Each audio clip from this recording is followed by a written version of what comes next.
Good day, friends. Shall we today discuss about the Vedas of India, the Vedas of the Rishis of India, the Rig Veda, the Yajur Veda, the Sama Veda and the Atharvana Veda. These four Vedas, they are of course the scriptural books of Hindus. But another interesting information about them is that at the international level, scholars have approved them as the most ancient human literature. There is no other literature available in any part of the world which is more ancient than this. In ancient chronology, Rig Veda ranks first. Then the other Vedas follow. Now coming to the contents of the Vedas, what do the Vedas have? Usually people think that Vedas have mantras, chantings, some stories about the Hindu deities. That's true, but that alone is not true. Vedas have everything. What is not there in the Vedas? Metallurgy, bioscience, medicine, sculpture, magical attainments, spiritual knowledge, research about God, research about human soul, research about life, practical human life. Everything is in the Vedas. And the whole Hinduism is based upon these four pillars. The Itihasas and the 18 Puranas, they are just explanatory commentaries on these Vedas. These Vedas are in fact the revelations given to the Rishis. Rishis are called mantra drashtas in India. Mantra drashta means a Rishi is a man who with his seventh sense is able to visualize what is in the intellectual level, mantras and the holy chantings. And these Vedas have shown Hindus the way of life. Smritis were based on Vedas. The social life of India depended upon the Vedic injunctions. The Varnashrama Dharma, monarchy, the king's rule, the social setup, and everything relating to the social construction of those days came from the Vedas. To judge whether the Vedas gave us the right prescription or not, you simply go back to history and see how Indian society was laid down. Travelers who came from foreign countries, they have very good reports about Indian culture.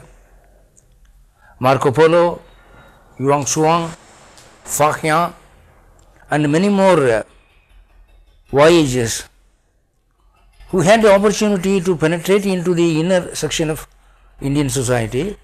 They have given a very wonderful report. They say that India is a paradise. Indian society is a most peaceful society, very equanimous, no imbalance. Justice rules over them. People are happy, materially rich, intellectually rich, and spiritually rich. This life was given to the Indians by the Vedas.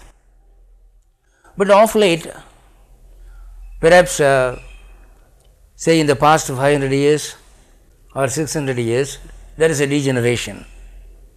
The Indian society is not what it was. It has gone down in public morals, in civic sense, in social responsibilities.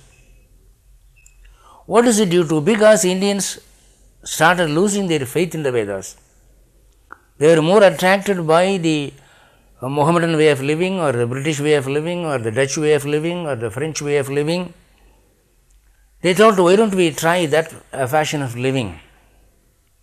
They did, at least to the extent of giving up some of the rules and regulations to err, at least to the extent of ignoring a few injunctions of the Vedas.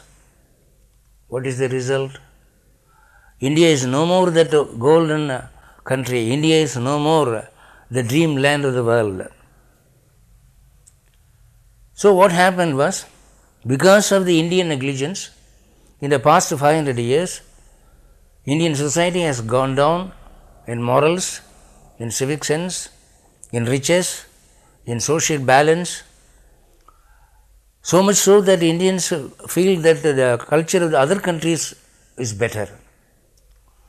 Not only that, they start bringing that foreign stuff into India. What is it like? It is like this. There was a young man who was born as a son in a rich family. His ancestors were millionaires, multimillionaires. When his father died, he gave the keys of an almirah to this fellow, said, "This almirah is full of gold and diamond. This is for you." He died. What happened? This fellow opened the almirah and saw the almirah was full of diamonds and gold. But what did this fool do? He brushed aside all those things. He threw them to the dustbin. He wasted them.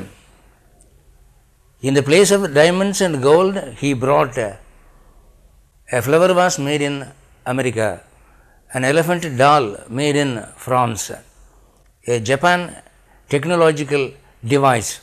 He filled up the almirah with these things. He felt happier. He said, "These things give me more happiness. Those metallic stones, what is the use of them?" He is very happy to open the almirah to see the foreign goods filling up the almirah. Now, my dear Hindu friend, are you not doing the same thing as that man did? You are setting aside, brushing aside the Vedic culture, bringing in the foreign culture. You are happy about the outward appearance. Science and technology are occupying your brain. These two vampires are sucking your traditional blood. What is the result? You are more and more drawn towards the West and the Eastern countries, other countries. France is a dreamland for you. America is paradise. Japan is heaven. Australia is a treasure island. Canada is a jewel box for you. What about India? For you, India is a dustbin, a wasteland full of unwanted things heaped up. You are not happy about living in India. Now, it is like this. There is a house. The family people had two sons. The elder son and the younger son, both are mature enough to earn money and stand on their own legs. What happened? The elder son felt that the family people are not up to the standard of his expectation. The financial position was not enough to satisfy him. It is true, the family was not rich. The family people were not as much cultured as he expected. So what he did was, he decided to run away from the family. He ran away from the family. He got settled in some foreign land. He earned money there. And to justify his deed, to silence his conscience, you know what he did? He set up a pseudo Indian family life there. He built a temple for himself. He built a duplicate religion, which is very much like Hinduism in India. But what did the younger son do? He was also aware of these drawbacks. But he also went to foreign lands, he earned money, but he returned to his house. He tried to make his family rich. He tried to teach the family people culture. It was not possible within one day, but he succeeded after a roll of years. Now, who do you think is a good son?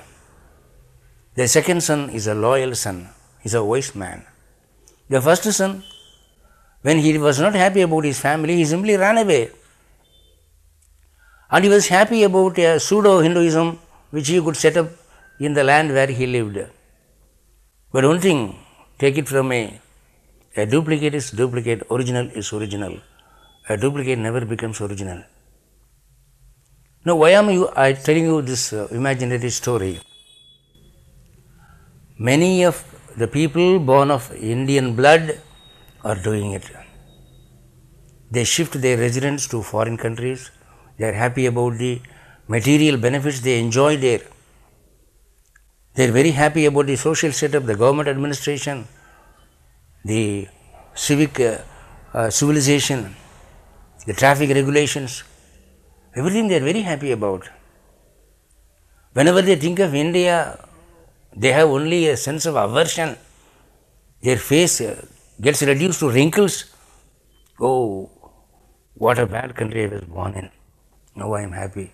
My sons will follow me.